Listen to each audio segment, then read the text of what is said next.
ఊరండి? కుంకుదురండి. ఏ మండలంకి వస్తుందండి? బెక్కోల్ మండలం.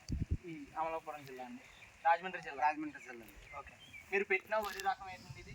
సిరి సుమో అండి. సిరి కంపెనీ సుమో అండి. ఓకే. ఎలా ఉందండి మీకు? మీరు విత్తనం తెచ్చిన కాడి నుంచి, మీరు వెద జల్లిన కాడి నుంచి ఇప్పటికి ఎన్ని రోజులైంది? మీ పొలం ఎలాగుందో ఒకసారి మీ మాటల్లో చెప్పండి ఒకసారి.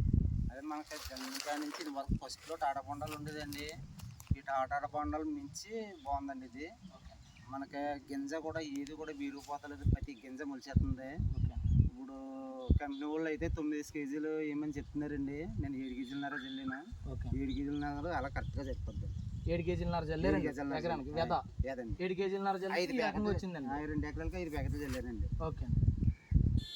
ఇప్పుడు వరకు తెగులు నిమిత్తం కానీ ఏ తెగులు లేదండి. ఇది ఒక్క టాటా బొండాలకైనా ఒక్క బొండాలకి ఫోటోకు సుతా కొంత మాడినట్టు వచ్చిందండి. దీనికి అది కూడా లేదండి. ఎక్కడ ఏ రకమైన ఏ తెగులు కూడా కాదు. ఏ తెగులు లేదు. ఎన్నిసార్లు ముందు కొట్టుంటారండి? 3 సార్లు కొట్టాను. 3 సార్లు అండి. అంటే ఏదైనా తెగులు వచ్చిందని కొట్టారా? అడ్వాన్స్ గా కొట్టానండి. అడ్వాన్స్ గానే కొట్టారు. మనకి ఏ విత్తనానికైనా సరే సమానంగా నేను 3 తెరలు కొడేస్తానండి. ఓకే. అడ్వాన్స్ గా. ఇప్పుడు చేను మీకు ఏ రకంగా అనిపిస్తుందండి? ఇప్పుడు పూర్తి ఈనికి మీద ఉందండి, పాలు పోసుకుంటే దశలో ఉంది. మీకు ఏ రకంగా అనిపిస్తుందండి చేను ఇది?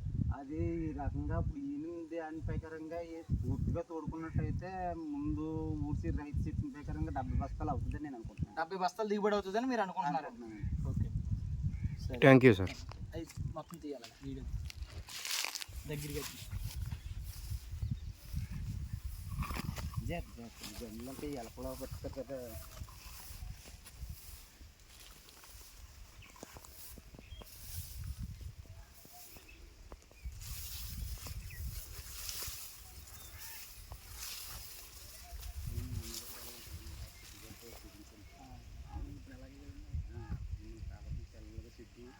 అక్కడి నుంచి సిరుగు దగ్గర నుంచి లాగా అయితే మా అన్నీ ఉంటాయి కదా.